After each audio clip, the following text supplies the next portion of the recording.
In a small town where everyone knew everyone, Liam and his brother Noah shared more than a roof. They shared secrets. On the kitchen counter sat a forgotten birthday cake. Its candles melted into a sticky mess. It was for Emily, Liam's wife, but she never got to blow them out. He'd spent the night staring at his phone, waiting for a message from Noah that never came. The air felt heavy, the kind that makes your stomach twist before something bad happens. Liam told himself it was love. Deep down he knew it wasn't. The morning light crept through the blinds, hitting the cake that had started to sink in the middle. Liam rubbed his temples, pretending to scroll through his phone while Emily moved quietly around the kitchen. She didn't ask about the cake or the party that never happened. She just sighed, picked up the candles, and tossed them in the trash. Liam watched her from the corner of his eye, feeling guilt rise in his chest but refusing to admit it. His phone buzzed once, and he grabbed it too quickly, hoping it was Noah. It wasn't Noah. Just a reminder from the bank. Liam's shoulders slumped, and he slid the phone back into his pocket. He stared at the fridge, at an old picture of him and Noah as kids, grinning, arms around each other, mud on their clothes. It felt like another lifetime. Emily caught him staring and smiled softly, not knowing that picture made his chest ache for the wrong reasons. Liam forced a smile back. Every time he looked at Noah's face, he felt a pull stronger than reason, something he couldn't control anymore. Emily spoke about the bills, but her words faded into background noise. Liam's mind was elsewhere, remembering the last time Noah hugged him, the way it lingered too long. He knew what it meant. He also knew how wrong it was. But the idea of losing Noah made him feel like the ground under him would give way. Emily's voice cut back through the fog when she asked about inviting Noah for dinner. Liam's heart jumped. He said no too quickly, pretending Noah was busy. He lied easily, too easily now. After breakfast, Emily went to work, and the silence in the house pressed on Liam's chest. He poured himself coffee, staring at the ripples in the cup. The smell reminded him of the mornings he used to spend at Noah's place, pretending it was casual. He missed those mornings more than he should. The guilt came and went like a headache, dull but constant. He scrolled through old texts again, rereading the last one from Noah. "We need to stop." He couldn't stop. He didn't even know what stopping meant anymore. Liam spent the day pretending to fix things around the house. The sink, the door hinge, the gutter, all excuses to stay busy. But his hands kept shaking. Every time he tried to focus, memories pushed in. Noah laughing at something stupid, leaning close, brushing his hand by accident. Or maybe not by accident. Liam had tried to tell himself it was just brotherly love twisted by confusion. But deep down, he knew better. By sunset, the house felt too small. He grabbed his keys and left without saying a word. He drove aimlessly until he ended up in front of Noah's apartment. The building looked ordinary, quiet, but his pulse raced like he was doing something dangerous. He sat there for 10 minutes, staring at the front door. Finally, Noah appeared on the balcony, half awake, drinking from a mug. Liam rolled down the window just to see him better. It felt like breathing again after being underwater. He told himself he'd just drive away soon. But he didn't. He sat there until Noah noticed him, and frowned. Noah came down, hesitant, looking around to see if anyone was watching. Liam smiled like it was a coincidence. Noah didn't believe it. The tension between them was quiet but sharp. Liam asked if he could come in, but Noah shook his head, saying he was busy. Liam nodded, pretending it didn't hurt. He reached into his car and grabbed a jar of imported honey. Emily had bought last week, handed it to Noah, as if it were nothing. Noah accepted it awkwardly. Neither of them mentioned what was really happening. Back home, Emily noticed the honey was missing from the counter. She assumed she misplaced it, and didn't ask. Liam sat on the couch, lost in thought, the faint smell of Noah's apartment still clinging to his jacket. He replayed every second in his mind, trying to read Noah's expressions, searching for any sign that he still cared. His phone buzzed once, but it was just a weather alert. The disappointment hit him hard. He started pacing, the silence in the house too loud. Emily watched quietly, concern growing behind her eyes. Later that night, as Liam tried to sleep, he heard the distant sound of the church bell. It rang every hour, but tonight it sounded heavier, slower, like it was marking time for him alone. He stared at the ceiling, thinking about Noah, about what he'd said, or refused to say. Emily shifted beside him, half asleep, unaware of the storm building inside her husband. The bell rang again, and Liam felt something inside him tighten. He turned toward Emily, whispering Noah's name under his breath, without realizing it. Emily woke up just enough to hear him mumble something, but she didn't catch the words. She thought he was dreaming.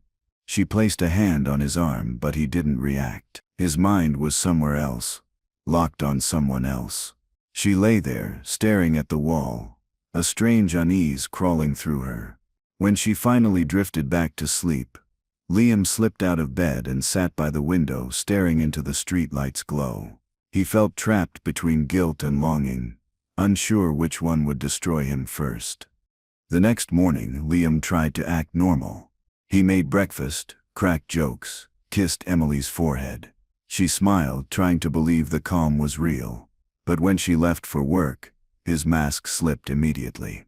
He opened his phone, typing a message to Noah and deleting it several times before sending a simple, "Can we talk?"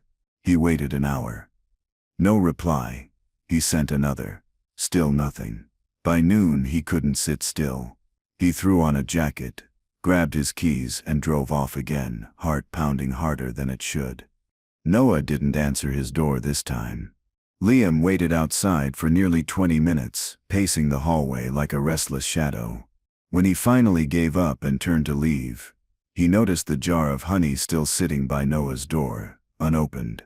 His stomach turned. It felt like rejection in a small glass container. He picked it up, opened it, and took one spoonful, just to feel close somehow. Then he left it there again, feeling disgusted with himself, but unable to stop smiling at the memory of giving it. At work, Liam couldn't concentrate. Every conversation felt meaningless. People talked around him, but his mind was trapped in a loop of guilt and need. He thought about Noah's face, how he used to look at him with trust before everything got complicated. He wondered when that trust turned into fear. That thought made his chest tighten. He closed his eyes, telling himself it wasn't wrong to love someone that deeply. But when he opened them again, his reflection in the computer screen looked like someone he didn't recognize anymore. When Liam got home, Emily was sitting at the table, looking through old photos. She smiled when he walked in, but her smile faded when she saw how pale he looked. She asked if everything was okay, and he said yes too quickly. She didn't push. The air between them felt cold and polite. Liam sat down, pretending to look at the pictures. He saw one of Noah holding their baby years ago and quickly turned the page. Emily noticed, her gut twisting, but she said nothing. Silence became their new routine. That night, the power flickered for a moment. Liam stared out the window, watching the streetlights blink. Emily stood behind him, holding a cup of tea, wanting to ask what was wrong but too afraid of the answer. He finally turned, smiled faintly, and said he was just tired. But the look in his eyes said something else, something darker. She went to bed alone that night. Liam stayed by the window, watching the dark street, waiting for his phone to light up with Noah's name again. It never did. Emily woke up to find Liam already dressed, sipping coffee at the table. He said he couldn't sleep, that he was heading out early. She watched him leave, her gut telling her something wasn't right. After he drove off, she noticed his phone charger still plugged in. It wasn't like him to forget things like that. She stood there staring at the empty driveway, feeling like her husband was slipping further away from her every day, one secret at a time. Outside, the morning felt gray, and even the birds seemed quieter than usual. Liam parked near a construction site where Noah worked. He stayed in the car, watching from a distance. Noah was laughing with coworkers, looking free and normal, like nothing had ever happened. That made Liam's stomach twist. He convinced himself Noah was pretending, hiding something. When Noah turned, their eyes met for a split second, and Noah's smile faded. He looked away immediately, going back to work. That small gesture broke something in Liam. The distance Noah wanted was the one thing Liam refused to accept. He started the engine, hands trembling. He didn't drive away. He just sat there gripping the steering wheel until his knuckles turned white. A voice inside him kept saying Noah was his, that no one else could understand what they shared. It wasn't lust anymore. It was something darker, something that felt like possession. When his phone finally buzzed, his heart jumped. But it was only Emily asking if he'd be home for dinner. He didn't answer. He just stared at Noah, memorizing every small move, every smile, like he was watching someone who already belonged to someone else. By the time Liam got home, Emily was setting the table. The smell of roasted chicken filled the air, but he barely noticed. He said he wasn't hungry, and went straight to shower. Emily stood there, holding the serving spoon, watching him walk away. She didn't understand why his moods kept changing, why he came home with that empty stare. Later, when she climbed into bed, she saw him asleep with his phone in his hand. The screen glowed faintly, showing Noah's name on the call log. Her chest tightened with dread. The next morning, Emily checked the phone again, scrolling quickly through the messages. There weren't many, but what was there made her blood run cold. Words like "can't stop thinking about it" and "promise you won't tell anyone." She dropped the phone, her hands shaking. The truth came slowly, sinking in piece by piece until it hurt to breathe. She thought maybe it was an old message, maybe something harmless, but her instincts told her otherwise. When Liam came into the kitchen, she forced a smile, hiding what she now knew. Liam noticed Emily was quieter than usual. She didn't make eye contact, didn't ask about his day. That silence felt heavier than any argument. He asked if she was okay, but she just nodded and walked away. It made him anxious, like she could see straight through him. He stared at his reflection in the window, wondering if guilt had finally started to show on his face. When he went to the bedroom, he found the photo of him and Noah missing from his wallet. His stomach dropped. He didn't ask about it. He started locking his phone, something he never did before. Emily didn't confront him. Instead, she watched, studying every move, every excuse. She noticed how his eyes softened when he mentioned Noah's name, how he grew defensive when she asked simple questions. Her mind kept racing, trying to make sense of the impossible. She couldn't tell anyone. Not yet. This was the kind of secret that could destroy their family. Still, every time she saw Liam smile at nothing, she knew exactly whose name was behind that look. It wasn't hers. Noah stopped replying altogether. Liam's messages piled up unread. He grew desperate, sending more every hour. He called late at night, sometimes just to hear the voicemail. Emily could hear the tension building, the way he slammed doors, muttered to himself, and paced the floor like a trapped animal. She tried to reach out, to ask if he needed help, but he brushed her off. Every night, he sat by the window, staring into the dark street, waiting for something or someone that wasn't coming back. His silence scared her more than his words ever could. One evening, Emily found Liam sitting in the car with the engine off. He didn't see her watching from the window.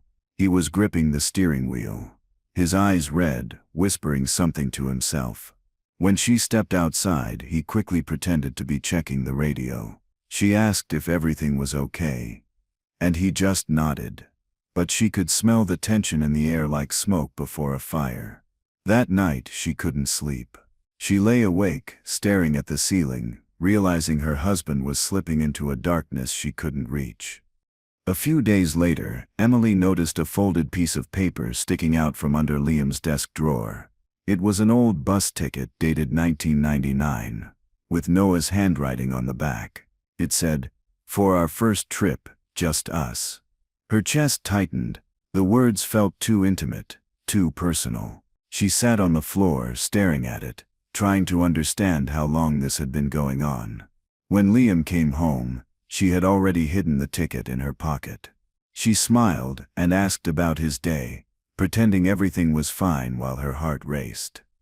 That night, Emily couldn't stop replaying the pieces in her head. The messages, the honey jar, the late drives, the missing photo, the bus ticket.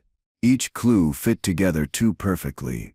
It wasn't just betrayal, it was obsession. She felt sick. She looked at Liam as he slept, and saw a stranger in her bed. She thought about confronting him but froze, afraid of what he might do. For now, pretending was safer. She tucked the bus ticket into a drawer beside her bed, knowing she might need it someday. Liam woke early again, restless and distracted. Emily offered him breakfast, but he barely ate. She asked if he'd visit his brother soon, trying to sound casual. His jaw tightened. He said Noah was busy and that they hadn't talked much. The lie came out smooth, practiced. Emily nodded, playing along, but she could feel the truth sitting heavy between them. After he left, she decided she couldn't sit back anymore. She packed a small bag, dropped her child at a friend's house and drove after him, keeping distance so he wouldn't notice. Emily followed Liam for nearly an hour, her hands shaking the whole time. He finally stopped outside Noah's apartment and parked, but he didn't get out. He just sat there staring at the building, motionless. Minutes turned into hours. Emily watched from her car, torn between fear and heartbreak. When Noah finally appeared, Liam didn't move. He just kept watching. Emily suddenly understood how deep this had gone. It wasn't just an affair, it was an obsession swallowing him whole. She drove home before he could see her, heart pounding. That night, Emily tried to act normal.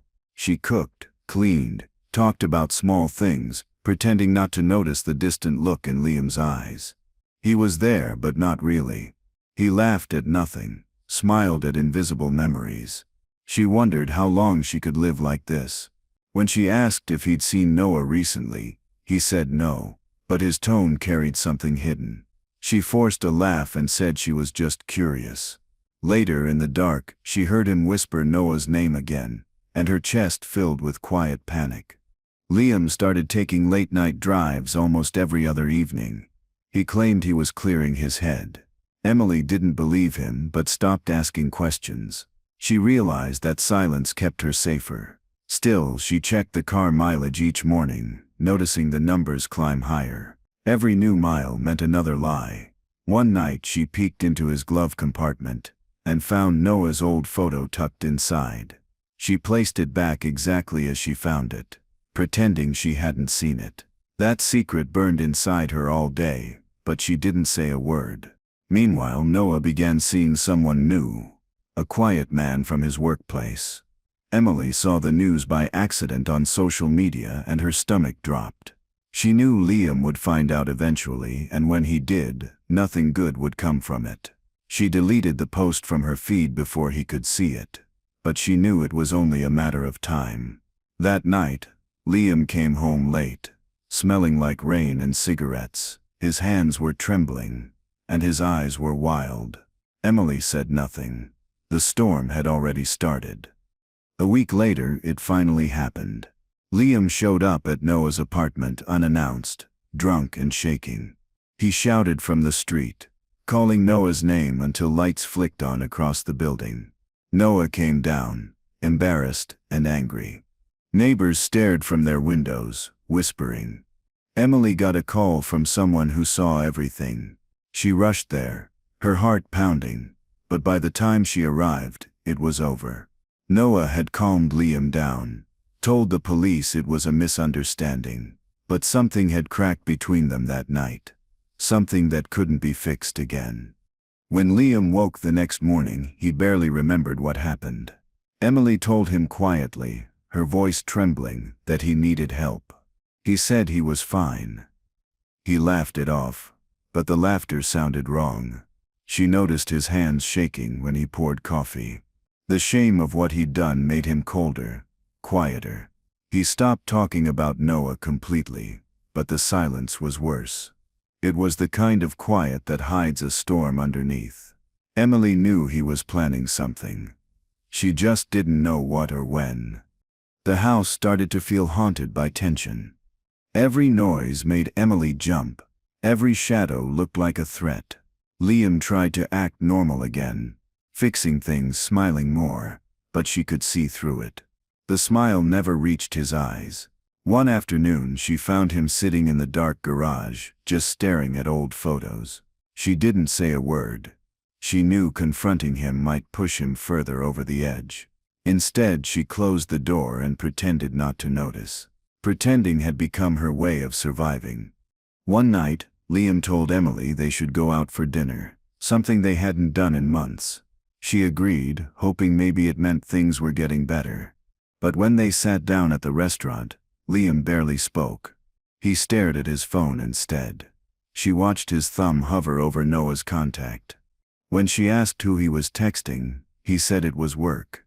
She smiled, but her hands were shaking under the table. When they got home, he went straight to the garage again. She didn't follow this time. Emily couldn't sleep. She lay awake, staring at the ceiling fan spinning slowly above her. The smell of rain outside filled the room, mixing with the sound of thunder in the distance. It reminded her of the first night she met Liam years ago, when everything still felt safe. Now even that memory felt poisoned. She turned toward the empty side of the bed, realizing she didn't recognize the man she married anymore. Outside, the rain began to fall harder, beating against the window like the world was warning her to wake up. In the following days, Liam's behavior grew unpredictable. Some mornings he was affectionate, making breakfast and cracking jokes. Other days he barely spoke at all. Emily felt like she was living with two different people. She started hiding small things, her phone, her keys, the bus ticket, just in case. She caught him standing in the hallway one night, staring at her without saying a word. When she asked what he was doing, he said he couldn't sleep. She smiled nervously, went to the bedroom and locked the door behind her. Liam spent hours in the garage, tinkering with tools he didn't need. He claimed he was fixing something for a friend, but Emily knew it was just another excuse to stay away. The sound of the drill echoed through the house at odd hours, sharp and jarring. She tried to drown it out with music, but the noise felt like a warning. When it finally stopped, she peeked through the window. He was sitting there in silence, his hands covered in oil, staring at the photo of him and Noah again. One afternoon, Emily found that same photo taped behind a fridge magnet, half hidden. She stared at it for a long time before pulling it down. The image of the two brothers smiling in the sunlight looked innocent, but now it carried something dark. She felt sick just holding it. She tucked it in a drawer, not to hide it from Liam but to protect herself from remembering what it meant. That night, she went to bed early, praying for one peaceful night, but even in dreams the brothers' faces haunted her. Emily woke before dawn, the air heavy with quiet. She walked into the kitchen to find Liam sitting at the table, staring at nothing. His eyes were distant, like he was somewhere else entirely. She asked if he was okay, but he didn't answer. He just smiled faintly and said, "It's all going to be fine soon." His tone made her blood run cold. She nodded slowly and walked back to the bedroom, clutching her robe tightly. She knew something was coming. She just didn't know what form it would take. Emily started sleeping in her child's room, saying it was because of the storms. In truth, she couldn't bear to be near Liam anymore. The bed beside him felt like a lie. Each night she lay awake, listening for his footsteps, half expecting him to walk in and ask why she'd left. But he never did. He stayed up late in the kitchen, whispering to himself, sometimes laughing softly like someone else was there. Every sound made her flinch. She began locking the door, hiding her fear under the excuse of being tired. Liam noticed her distance but didn't confront it. He convinced himself Emily didn't understand what he and Noah had shared. In his mind, their connection wasn't wrong. It was fate. He started writing letters he never sent, long rambling pages about loyalty and promises. He hid them under the mattress, where Emily later found them. The words didn't sound like her husband's.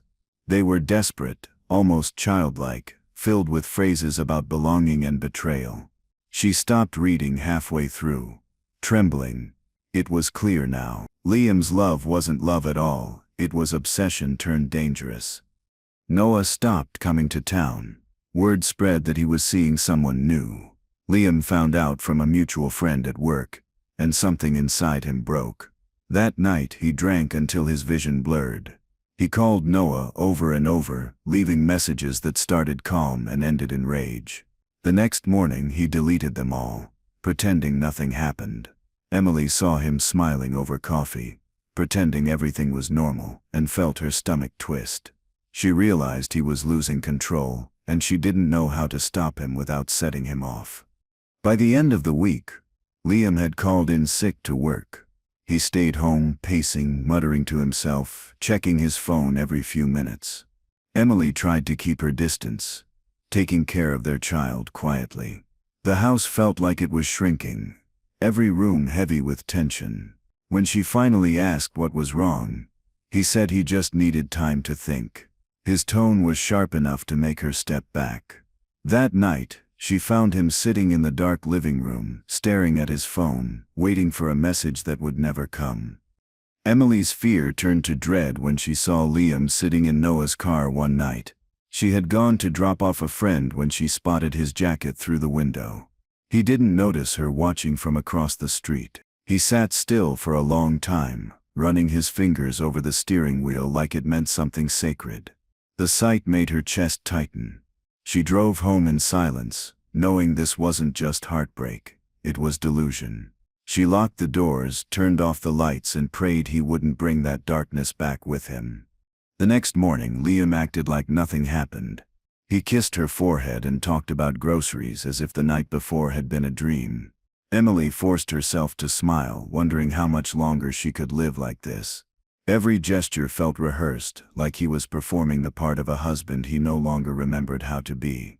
When he left for errands, she checked the car.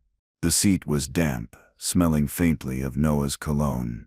She covered her mouth to keep from crying, terrified of what her husband was turning into. The small-town gossip started spreading.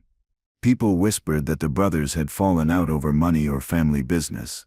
No one suspected the real reason.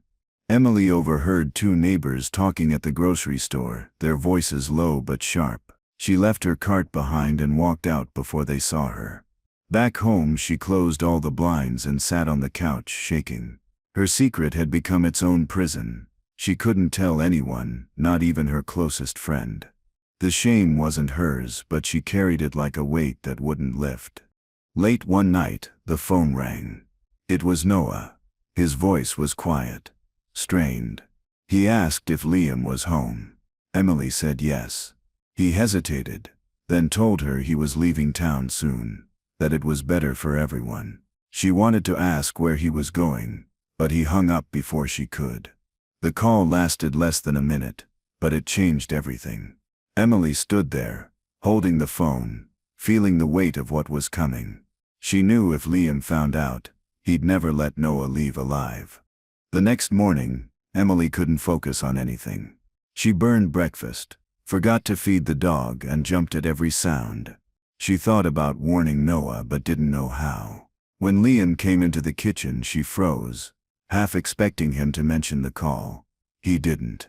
He just smiled and said he was going out to make things right. Her heart dropped. She asked where he was going, and he said it was a surprise. The words came out calm, but his eyes looked wild, like someone possessed by something unstoppable.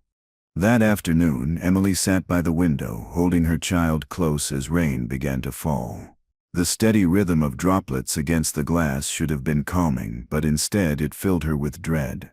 She kept checking the clock, counting the hours since Liam had left. The rain grew heavier, blurring the world outside. She whispered small reassurances to her child, but even her voice shook. Deep down, she knew something irreversible was happening. The house that once felt safe now felt like a ticking bomb waiting for its final moment. When the rain finally stopped, Liam's car appeared in the driveway. He stepped out slowly, soaked but calm. Emily met him at the door, asking where he'd been. He said nowhere important, his tone soft but cold. Later she saw mud on his shoes and dirt under his fingernails. He washed his hands for a long time, longer than needed. She wanted to ask again but couldn't find her voice. Something in his calm scared her more than his anger ever could. He smiled faintly and said dinner smelled good, even though nothing was cooking. The following morning, Emily heard a truck outside. She looked out and saw Noah loading boxes into the back. Her pulse raced. She stepped onto the porch, watching from a distance. Across the street she saw Liam's car parked half a block away. He was watching too. Her throat went dry. Before she could move, Liam stepped out and started walking toward Noah. The two brothers met halfway down the street. The tension between them was thick enough to stop everyone passing by. Emily wanted to scream, but her voice wouldn't come out. Liam and Noah stood face to face, their words lost in the wind. Whatever they said made Liam's body tense. He reached out, grabbing Noah by the arm. Noah tried to pull away, but Liam held tighter. A few people glanced over, pretending not to stare. Emily ran toward them, but by the time she reached the sidewalk, Noah had pushed Liam back. The look on Liam's face was pure rage mixed with heartbreak. He muttered something she couldn't hear and stormed off. Noah stood there shaking, his eyes filled with fear. That night, the house felt like it was holding its breath. Emily moved quietly, afraid to trigger whatever was inside Liam's head. He didn't speak a word during dinner. He just stared at his plate, lost in thought. When she asked if he wanted to talk, he smiled and said everything was fine. But she saw the bruises on his arm, and the small cut near his lip. He didn't explain them. She didn't ask. Some things were better left unspoken when silence was the only thing keeping the peace. Neighbors began whispering about the scene in the street. Emily heard them while walking to the store, their voices full of curiosity. She wanted to tell them to stop talking about her family, but she couldn't risk drawing attention. When she got home, Liam was in the living room, staring at the wall. The TV was on, but the sound was muted. She asked if he was okay, and he said he was just thinking. She didn't believe him. The air felt heavy again, like the quiet before thunder. Something was building, slowly but surely. A few days passed without word from Noah. Emily asked carefully if Liam had heard from him. He smiled faintly and said Noah had made peace with everything. The way he said it sent chills down her spine. That night he sat outside on the porch for hours, staring into the dark, whispering softly like he was talking to someone. Emily watched through the curtain, her heart racing. The sound of his voice mixed with the night air felt wrong, almost otherworldly. She didn't know who he was talking to, or if anyone was even there. The melted birthday cake was still in the fridge, untouched since that night. Emily took it out, meaning to throw it away, but found herself staring at it instead. The icing had hardened, the colors fading into dull smudges. It felt symbolic of everything in their lives, something once sweet that had gone stale. She stood there crying quietly, realizing how far things had fallen apart. She finally threw it into the trash, washing her hands over and over, trying to get rid of the smell that clung to her skin. That night, Liam walked into the kitchen while she was cleaning. He asked why she was crying, his voice calm but cold. She said she wasn't, wiping her face quickly. He stared at her for a long moment, then nodded. As he walked away, she noticed his shirt was damp and streaked with dirt. She opened her mouth to ask but stayed silent. When he disappeared into the garage, she leaned against the counter, shaking. Every instinct told her something terrible had already happened, and it was too late to change it now. The next morning, Noah's car was gone from the street. Emily felt a rush of relief, assuming he'd left town safely. She told herself everything might finally calm down. Liam was in the yard, trimming the bushes with unusual focus. He looked peaceful, almost happy. When she asked about Noah, he smiled and said, "He's not coming back." She froze, unsure how to respond. His tone was too certain, too final. The scissors clicked rhythmically as he worked, and each sound made her heart pound harder. The quiet felt like a warning. Liam began acting like a man reborn. He cooked breakfast, cleaned the house, and complimented Emily like he used to. But his sudden kindness felt unnatural, rehearsed. Emily pretended to appreciate it, knowing better than to question it. When she looked into his eyes, there was something hollow behind them, like he'd erased part of himself to feel normal again. That night, she caught him staring at the backyard through the kitchen window, his expression blank. She followed his gaze but saw nothing. When she turned back, he was still smiling faintly. Over the next few days, Emily tried to convince herself it was over, that maybe Noah had truly moved on and Liam was trying to heal. But the peace didn't feel real. It was the kind that only exists before truth returns to the surface. Liam's sleep became restless again, his body twitching in the night. Sometimes he mumbled, saying things like, "You promised and don't leave." Emily pretended not to hear. Her stomach ached constantly now, fear sitting there like a stone she couldn't get rid of. Something was still wrong. Liam grew affectionate in strange ways. He'd hug her suddenly, whispering that everything was perfect now. Emily would nod, her skin crawling with unease. She started noticing small things: mud under his nails, scratches on his arms, dirt on his boots. When she asked about them, he said it was from gardening, but their yard hadn't changed in years. That night she stood by the window and saw a faint patch of freshly turned soil near the fence. The moonlight caught on it just enough to make her heart skip. She looked away quickly. The next morning, Emily watched him leave for work, then walked out to the yard. The ground near the fence looked disturbed, uneven. She knelt and pressed her hand against it, feeling the dampness seep through her fingers. She wanted to dig, to know, but she couldn't bring herself to move. She stood up slowly, wiping her hands on her dress, breathing hard. The smell of wet soil clung to her. When she went back inside, she locked the door and sat down on the floor, trying to hold herself together. When Liam came home, he looked calmer than ever. He kissed her cheek and asked about dinner like nothing was wrong. She forced herself to play along, setting the table, smiling when needed. Every moment felt like pretending to live in someone else's house. That night, when he went to bed, she crept into the yard again, shining a flashlight near the fence. The dirt looked freshly disturbed again. She turned it off and ran back inside, heart racing. She knew now, whatever Liam had done, he wasn't done with it yet. The next day, Emily folded laundry in silence. A shirt slipped from the pile, and she froze. It wasn't Liam's or hers. It was Noah's. She held it up, recognizing the faint scent of his cologne. Her throat tightened as she pressed it against her chest, tears falling without sound. She realized then that denial wasn't safety anymore. It was a trap. The truth was right there in her hands, and it was unbearable.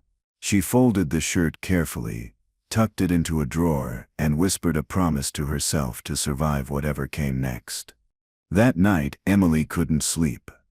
The scent of Noah's shirt lingered in the air, mixing with the faint smell of damp earth coming through the window. Liam was asleep beside her, breathing evenly, but she could feel the weight of his presence pressing down like a shadow.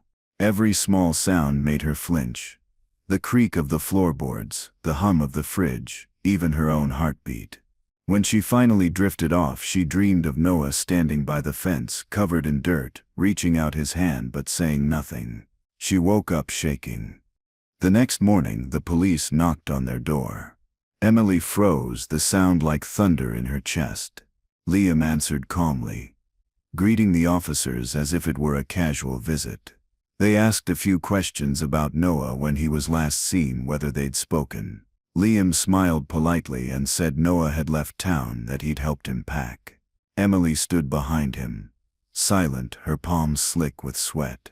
The officers thanked them and left, but she caught the look one of them gave her. It said he didn't believe a word of it.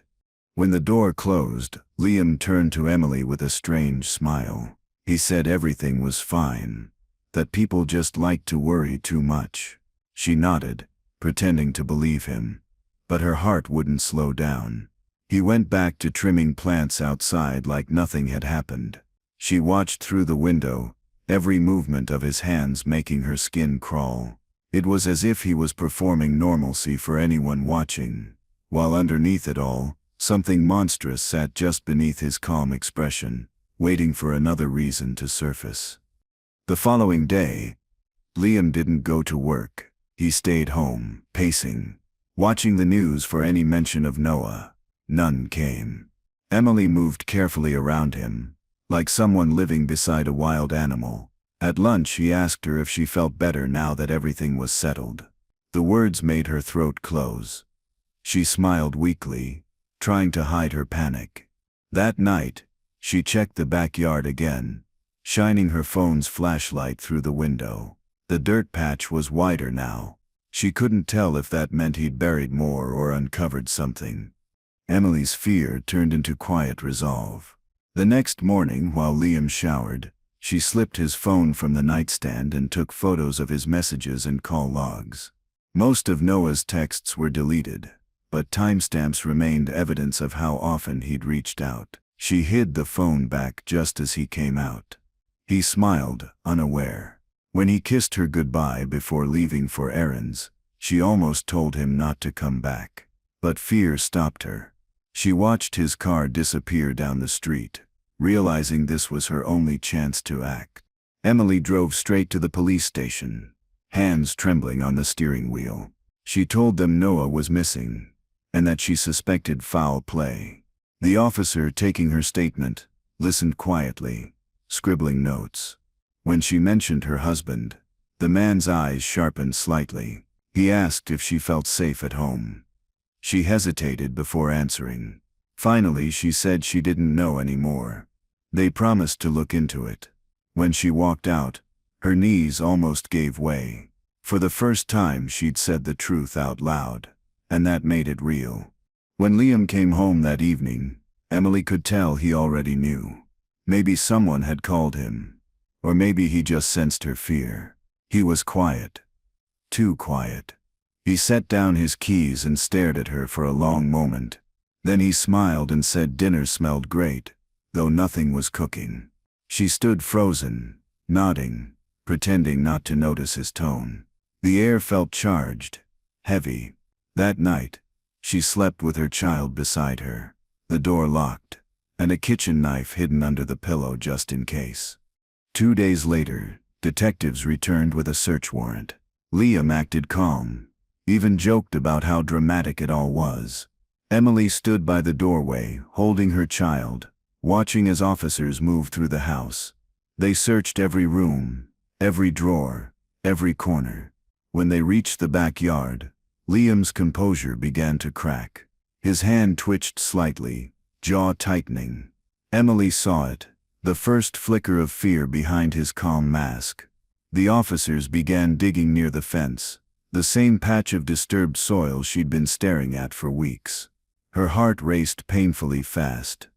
The first few shovels revealed nothing but roots and worms. Liam relaxed slightly, crossing his arms. But then one of the officers paused, glancing at something in the dirt. Emily's stomach dropped.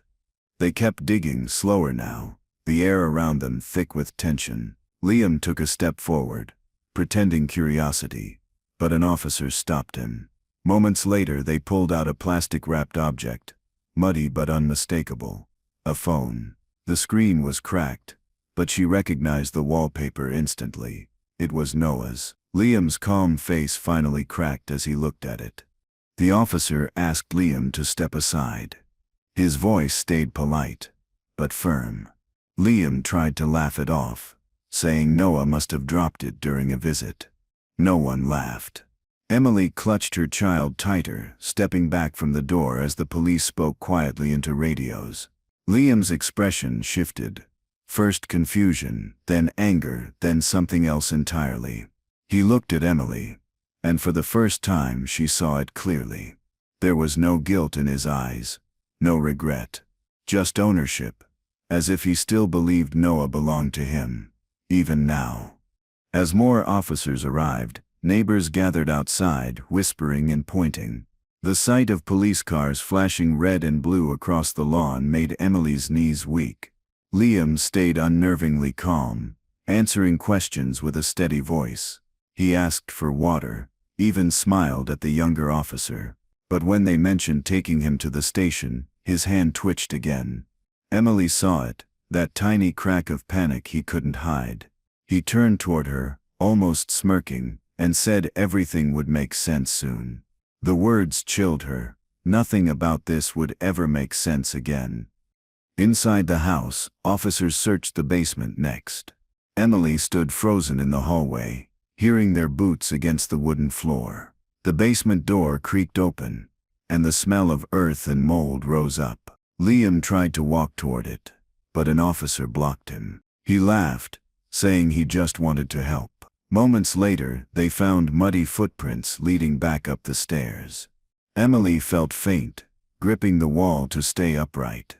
The walls that once felt like home now felt like they were closing in, holding their secrets tight.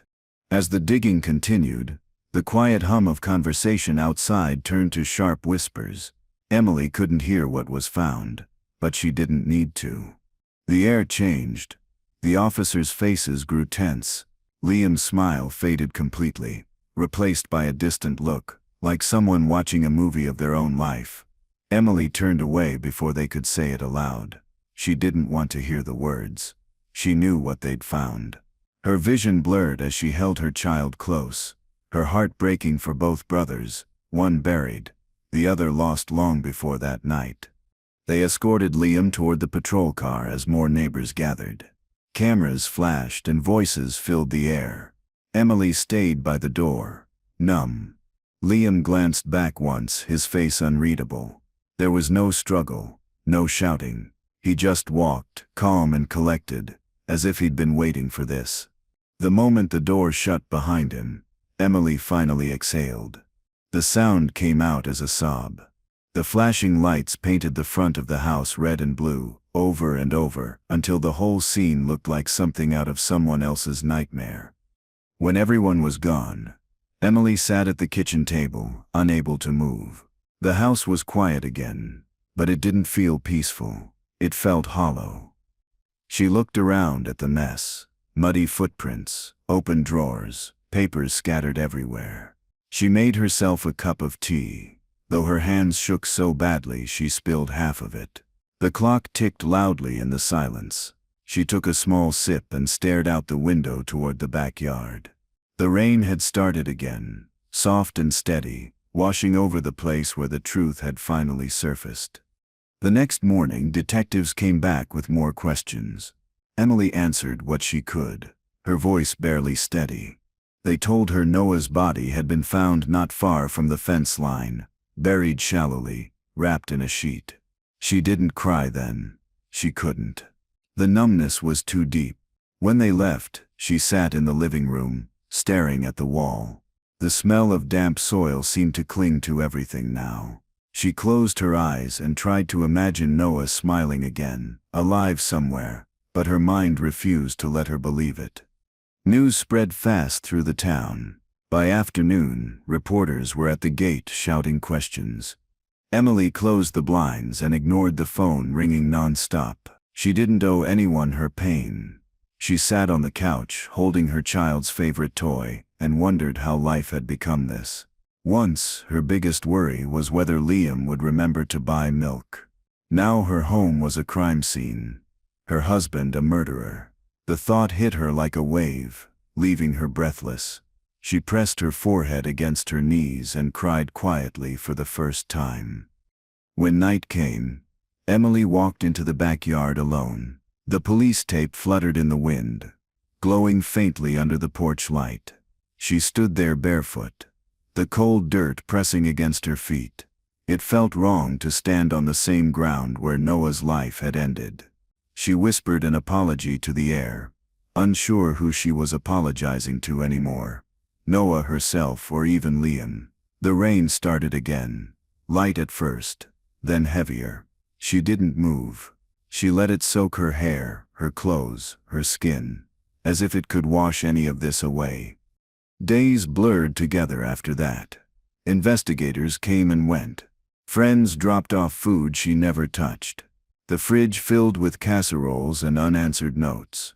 The house felt like a shell, stripped of sound and warmth. Emily found herself replaying every small moment. Noah's smile, Liam's laughter, the sound of that distant church bell that used to ring at night. It all felt like echoes of a life that had collapsed too quickly. One morning, she realized she'd been wearing the same clothes for 3 days and hadn't noticed. Grief made time lose all shape. One night, she dreamed she was back in the kitchen, baking that same birthday cake. Only this time, Noah stood beside her, humming softly. He looked peaceful. She turned to say something, but the dream faded before she could speak. When she woke up, her pillow was wet with tears. She sat there for a long time, watching the sunrise through the blinds. The light felt too bright for what she'd become.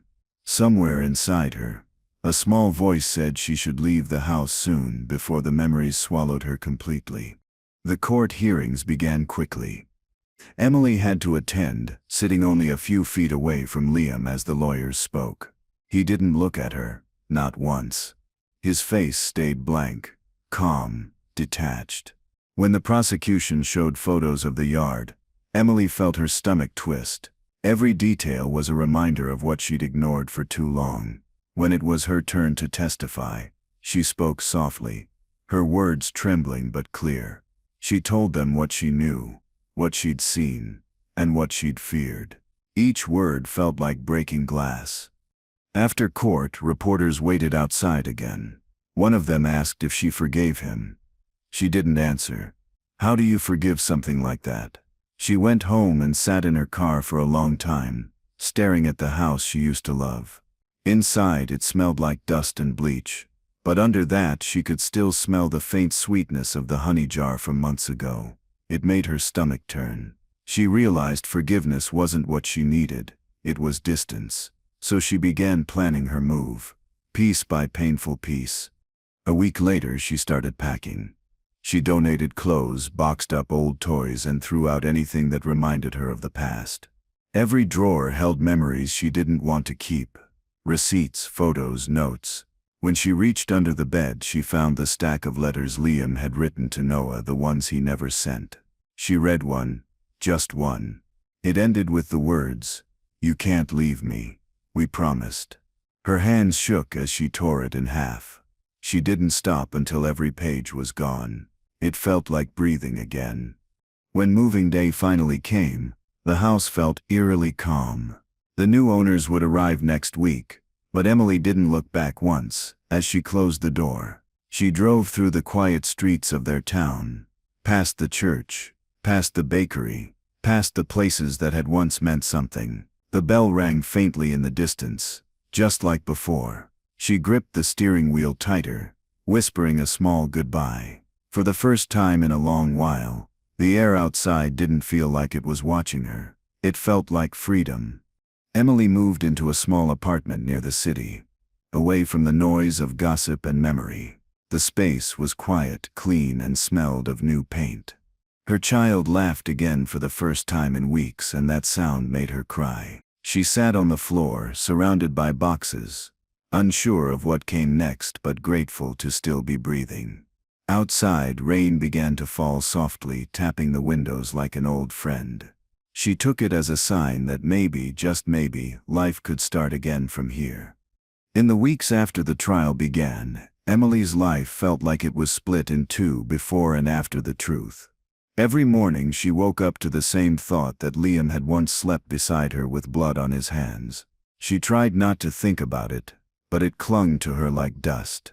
The news covered the story endlessly, calling it the brother affair murder. Every headline felt like a knife twisting deeper. She stopped reading. She didn't need strangers to remind her of what she already couldn't forget.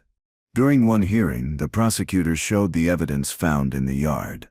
Among the photos was the jar of honey she'd once noticed missing from her kitchen.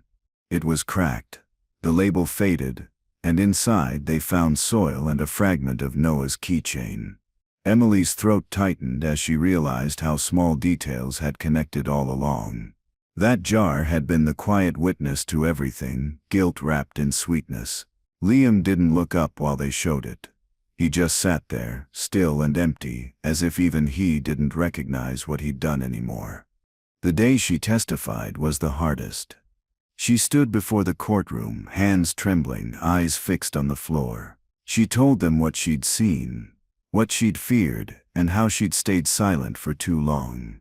Every word felt like confessing her own sin, even though she hadn't done anything wrong. Liam didn't look at her once. When she stepped down, she glanced his way, hoping for even a flicker of regret. There was nothing. Just a blank stare, the same one he used to give when pretending everything was fine. After that, she stopped attending every hearing.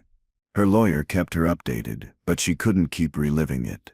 Instead, she spent her days walking with her child, trying to build something normal again. Sometimes she'd pass couples holding hands and feel an ache in her chest, not from jealousy, but from loss. She envied people who still trusted love, who didn't flinch when someone smiled. Every small kindness from strangers made her cry, reminding her how long she'd lived inside fear. Healing didn't feel like freedom yet. It felt like learning to breathe again. One morning, she woke to a knock at the door. It was an officer bringing an update. The trial was almost over. The evidence was overwhelming, and a verdict would come soon.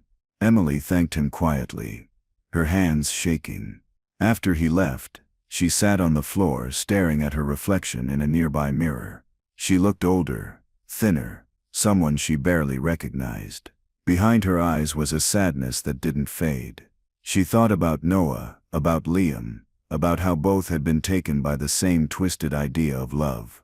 That thought broke her heart all over again. On the day of the verdict, Emily sat in the back of the courtroom. The air felt heavy, thick with whispers. Liam stood beside his lawyer, hands clasped, expression calm. The judge read out the words, "Guilty of second-degree murder," and the room fell silent. Liam didn't move, didn't react. Emily closed her eyes, a single tear slipping down her cheek. The sound of the gavel hit like thunder in her ears. It wasn't joy, and it wasn't relief. It was finality. Justice didn't bring peace. It just closed a door she could never open again. As the guards led Liam away, he finally turned toward her. Their eyes met for the first time since that night. There was no apology, no anger, just a strange calm, like he'd accepted his fate. Emily felt a chill run down her spine. He gave her the smallest nod, almost like a goodbye. She couldn't bring herself to nod back. She turned her head, staring at the courtroom wall until the sound of his footsteps disappeared down the hall. When it was over, the silence felt louder than anything she'd ever heard. Outside, cameras flashed again, reporters shouting her name. She walked past them without a word, her lawyer shielding her from questions. The headlines would twist everything. She knew that. They'd make her the victim of a tragedy instead of a survivor of it. But she didn't care what the world thought anymore. She got in her car, drove out of the city, and kept going until the traffic faded and only the open road remained. For the first time in months, she breathed without feeling watched. The air tasted like rain and freedom. That night, back at her apartment, Emily sat by the window, staring out at the city lights. Her child slept soundly in the next room, a soft rhythm of breathing that steadied her heart. She thought about everything she'd lost. Her marriage, her faith, her sense of safety, and realized she was still here. Somehow, she'd survived all of it. The thought didn't make her proud, just tired. Healing wasn't about forgetting. It was about living with the scars and not letting them define who she became next. She whispered a small prayer for peace. A few days later, she got an envelope in the mail with no return address. Inside was a folded piece of paper with only a drawing, a birthday cake, the candles melting down the sides. No words, no name. She didn't need one. Her hands shook as she stared at it. Memories flooding back of that first night, the uneaten cake, the quiet lies that started it all. She folded the paper carefully, placed it in a drawer, and locked it away. Some memories didn't deserve to live in the open anymore. That night she couldn't sleep. She sat on the balcony with a blanket around her shoulders, staring at the stars. Somewhere in that vast quiet she felt a strange mix of grief and relief. She wondered if Liam regretted anything, or if he even understood what love was anymore. She knew she'd never get that answer. The only thing left was to make sure her child never carried that darkness. When the wind picked up, she whispered into it, saying goodbye to both brothers at once, letting her voice disappear into the night. Weeks passed, and life started to take shape again. Emily found a small job at a bookstore nearby. It wasn't glamorous, but it was peaceful. The smell of paper and ink calmed her nerves. Customers came and went, not recognizing her face from the headlines, and that anonymity felt like mercy. Every day after work she'd buy a small snack for her child, and they'd walk home together under the soft glow of the evening lights. The world still felt fragile, but at least it was moving again, one small step at a time. Sometimes she'd pass by a cafe and see couples laughing, and a familiar ache would rise in her chest. But instead of sadness, she began to feel something else: understanding. Love wasn't meant to be control, or fear, or silence. It was supposed to be kind, gentle, and free. Liam had destroyed that meaning, but she refused to let him own it forever. She promised herself she'd teach her child better, that love should never make you feel small or afraid. It was a quiet promise, but one she intended to keep for the rest of her life. One afternoon, while sorting books at work, Emily found a novel about forgiveness. She opened it to a random page and read a line about letting go, not for others, but for yourself. The words stayed with her. That night she wrote a letter addressed to Liam but didn't send it. In it, she said she forgave him. Not for what he'd done, but so she could finally stop being tied to his ghost. When she finished, she tore it up, piece by piece, and threw it away. The sound of tearing paper felt like release. Still, there were nights when memories returned uninvited. The smell of rain, the sound of the church bell, the look on Liam's face the day he was taken away. She'd sit in bed, staring at the ceiling, wondering how everything had gone so wrong. And yet, even through all of it, she was still breathing. That thought alone gave her strength. Healing wasn't quick, but it was happening quietly. And somewhere deep down, she began to believe that life could still hold good things, even after everything had fallen apart.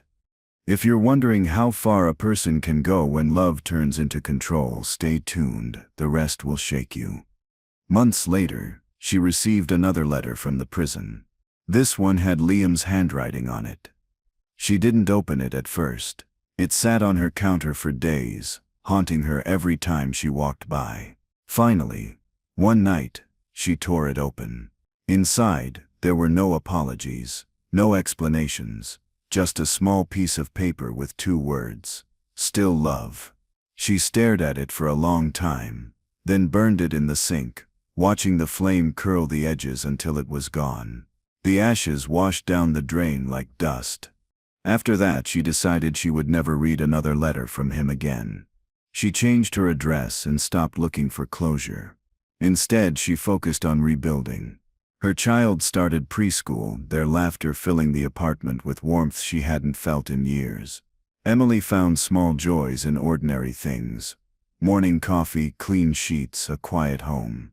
Each day became a step away from the life she'd left behind. For the first time, she realized she didn't need to be brave anymore. She just needed to be free. And she was, finally. One rainy evening, she found herself walking past a bakery. The smell of frosting and sugar drifted into the street. Through the window, she saw a family celebrating a birthday, candles glowing, children laughing. For a moment, her chest tightened, remembering the cake that had started it all. But this time, she didn't cry.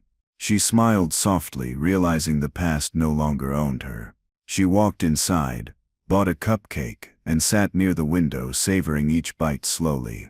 It was small, sweet, and hers alone, proof that some endings could taste like beginnings.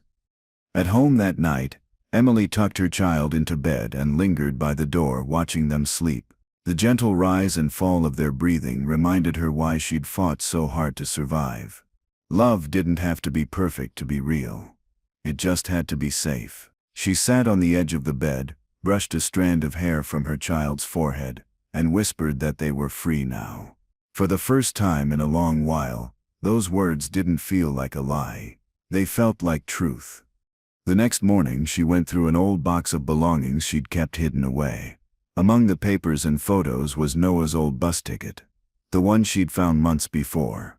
It was torn and faded, but the handwriting was still clear. She traced her finger over the words, "For our first trip, just us." For the first time she didn't feel anger. She just felt sad for both of them, for the love that turned poisonous, for the bond that ended in tragedy. She placed the ticket in a small envelope and kept it beside her bed. Weeks later, she received a call from a journalist asking if she wanted to tell her side of the story for a book. She declined politely. She didn't want her life turned into someone else's drama. Her story wasn't about scandal. It was about survival.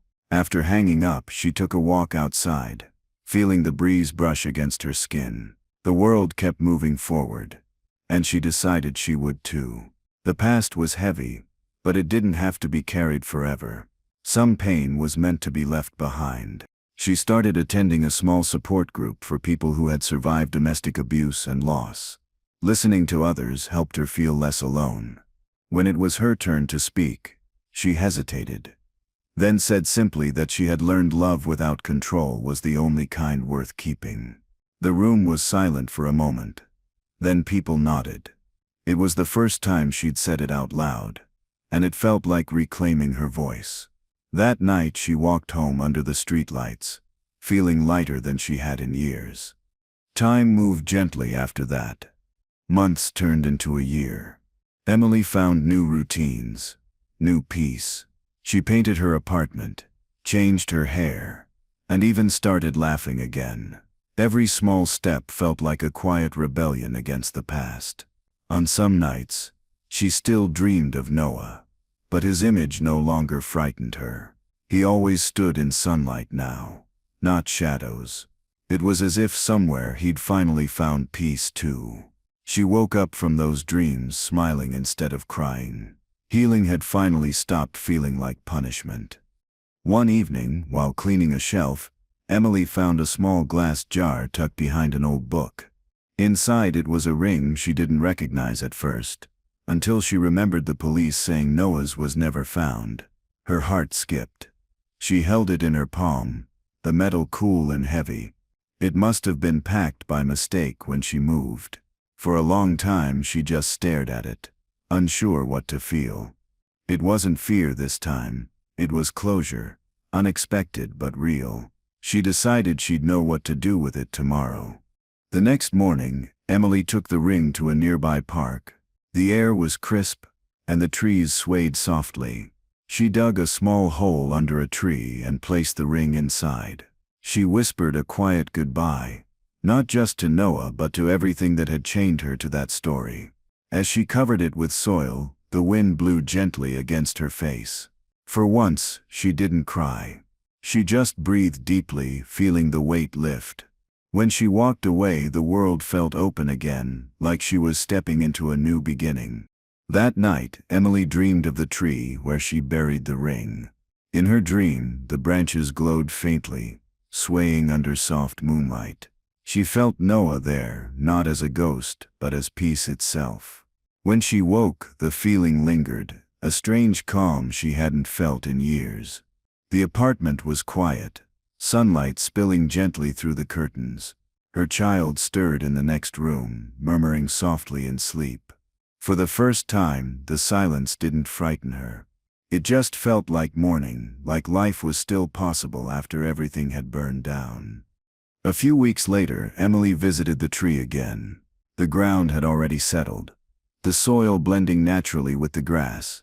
She placed a small flower on top, a simple gesture that said everything she couldn't put into words. She whispered that she forgave the past, even the parts that didn't deserve it.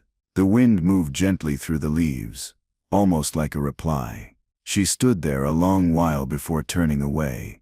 The ring was gone, But so was the weight she'd carried with it. Some closures didn't come from answers. They came from peace. As months passed, life began to feel ordinary again. Emily found comfort in small routines, packing lunch, reading bedtime stories, folding warm laundry. Each simple task was proof she'd survived. On quiet evenings, she'd light a candle and sit by the window, thinking of how far she'd come. The pain hadn't vanished, but it no longer controlled her. She'd learned that healing wasn't about erasing the past, it was about living alongside it, without letting it win. Some nights she even caught herself smiling for no reason, and that alone felt like victory. The world moved on without her story making headlines anymore. New scandals replaced old ones, and the town eventually forgot the details. But Emily didn't need their memory. She'd built something better: privacy, freedom, a quiet life with her child, where no one whispered behind her back or looked at her with pity. When people asked where she came from, she just said a small town and changed the subject. Her history no longer defined her. The scars were still there, but they no longer burned. They had finally begun to fade. One afternoon, as she was walking home from work, she passed a church. The bell rang, echoing through the street.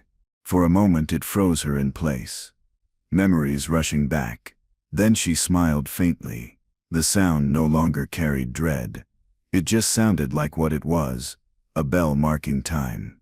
She stood there listening until it stopped, realizing she'd reclaimed something that fear had stolen. She whispered a small thank you to herself, to the years that tried to break her but failed. Then she kept walking, steady and unshaken. That evening, Emily baked a cake for her child's upcoming birthday. The smell filled the apartment, sweet and warm. As she stirred the batter, she caught herself humming softly, the same tune Noah once used to sing under his breath. It didn't make her sad this time. It made her remember that not everything connected to the past had to hurt. When the cake was done, she placed it on the counter and smiled. This one wouldn't melt or be forgotten. It was made for love that still existed, pure and whole. When her child came running into the kitchen, laughter echoing through the room, Emily felt tears in her eyes.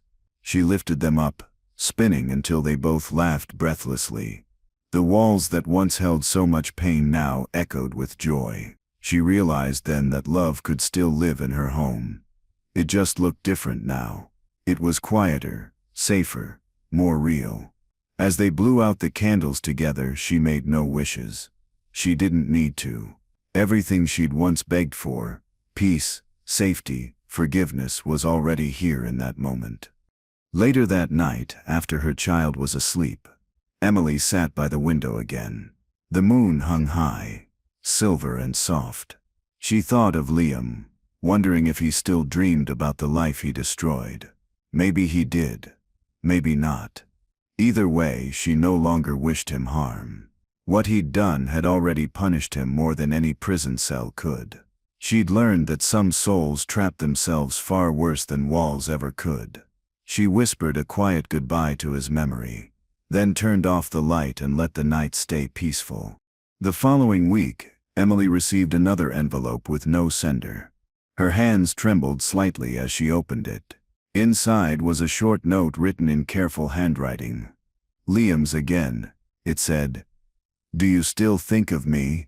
She stared at it for a long moment, then folded it neatly and placed it back in the envelope. Without hesitation, she threw it into the fireplace and watched the paper curl and darken. For the first time, she didn't cry. She didn't even feel anger. All she felt was distance, and that was enough. That night, Emily dreamed of the old house one last time. It looked peaceful now. No shadows, no blood, no ghosts, just sunlight filtering through curtains and a soft breeze moving the flowers outside. In the dream, she walked from room to room, touching the walls, saying goodbye. When she reached the kitchen, the table was empty, except for a single candle still burning. She blew it out, and the dream ended. When she woke, she realized it wasn't sadness she felt, it was finality. The past had finally stopped following her. As years passed, Emily grew older, her child thriving beside her. They didn't talk about Liam much, only when questions came. She always answered gently, saying he'd made mistakes that couldn't be undone. She didn't hide the truth, but she never let it define their future. On quiet Sundays, she'd take her child to the park and sit under the same type of tree where she'd buried the ring. She never mentioned it aloud, but every time the wind rustled the leaves, she smiled, knowing it was all part of her story, just not the end. On the anniversary of Noah's death, Emily lit a single candle in her kitchen. She didn't cry. She just stood there, watching the flame dance quietly. She whispered a thank you for teaching her what love shouldn't be, and for showing her how to survive when everything broke. The candle burned low, flickering softly before going out. The silence that followed didn't feel empty. It felt complete, like something inside her had finally come full circle. She smiled faintly, whispering goodbye one last time to both brothers before turning off the light. The next morning, she took her child for a walk along a nearby lake. The air was crisp, and the water reflected the clear blue sky. They skipped stones across the surface, laughing each time one bounced far. In that laughter, Emily heard everything she needed, the sound of life moving forward. For so long, she'd lived surrounded by pain, afraid it would never end. Now, standing by the water, she realized it already had. She didn't have to run anymore. She could finally just exist. That realization felt like freedom itself. That evening, she wrote a letter addressed only to herself. In it, she thanked the woman who survived, the one who endured every sleepless night, every whisper of fear, every loss. She promised to never doubt her strength again. She folded the letter and placed it inside a jar, sealing it tight. Then she tucked it in the back of a cabinet, not as a memory of pain, but as proof of endurance. Some reminders weren't meant to haunt you. They were meant to remind you that you lived through what should have ended you. A few months later, Emily moved again, this time to a small coastal town.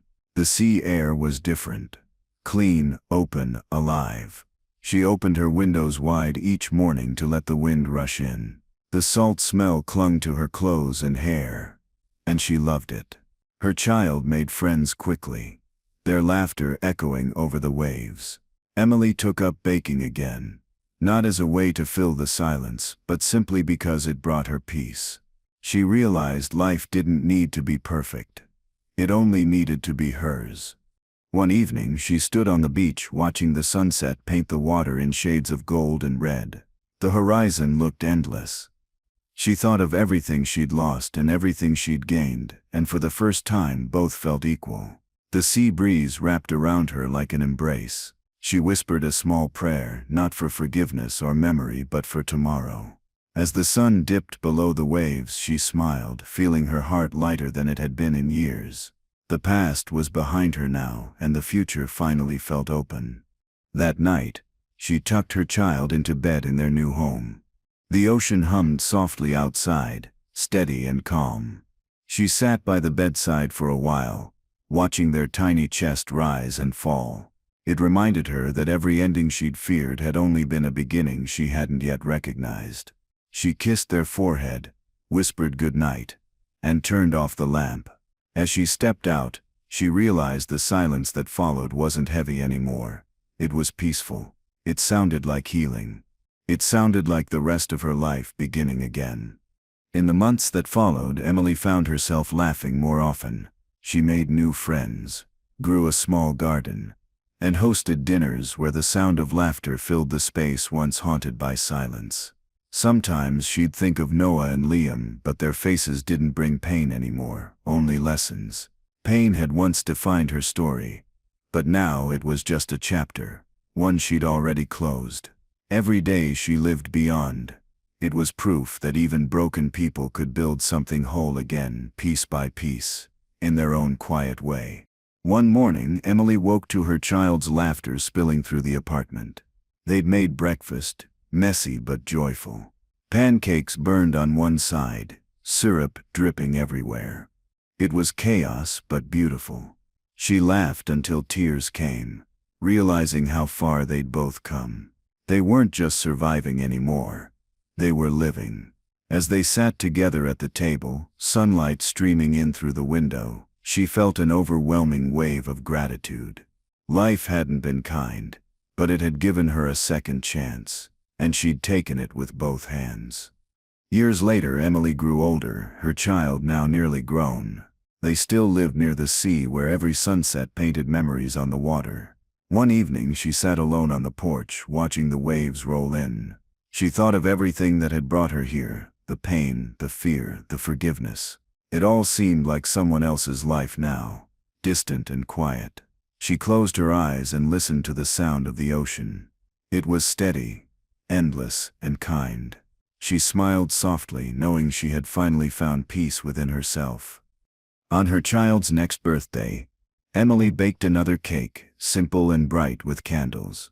When her child blew them out, she remembered that old, forgotten cake from years ago, the one that had melted and started it all. This one didn't melt. It stood firm, beautiful in its imperfection. She cut 2 slices, one for them, and one for herself. They laughed as crumbs scattered across the table. It was ordinary and wonderful, the kind of joy she'd once thought she'd never feel again. That moment alone was everything she'd ever needed. Later that night, after the celebration, Emily sat outside watching the stars. The air was cool, the waves gentle. She thought about how far love had taken her, to pain, to strength, to freedom. Love had destroyed her once, but it had also rebuilt her in ways she didn't expect. It wasn't about who she loved or lost anymore. It was about what she'd become. She smiled, feeling tears slip down her cheeks. But they weren't sad ones. They were the kind that meant something had finally healed completely. The next morning, Emily took a walk along the shore.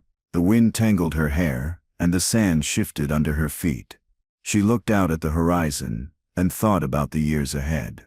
There would still be hard days, she knew that. But she also knew she was strong enough now. She bent down, picked up a small shell and slipped it into her pocket. A reminder that even fragile things could survive the tide. When she turned back, sunlight broke across the water, warm and bright. It felt like hope. That evening she watched the sun set again from her porch. The sky turned orange, then pink, then deep purple. The colors reminded her of endings that were beautiful, not sad. Her child joined her, leaning on her shoulder. They sat in silence, just watching, content. Emily realized she didn't need to chase closure anymore. She already had it. In this peace, in this life, in this moment that didn't hurt anymore. The world kept spinning, and for once, she was finally in rhythm with it. That was enough. As night fell, Emily blew out the candle on the table beside her. The room filled with soft darkness, calm and quiet. She closed her eyes and took a deep breath, feeling gratitude instead of grief. The past had taught her pain, but it had also taught her strength. She whispered one last thank you to the years that shaped her, to the love that nearly destroyed her, and to the peace that rebuilt her. Outside, the waves kept rolling, steady and endless, carrying the sound of her forgiveness into the dark.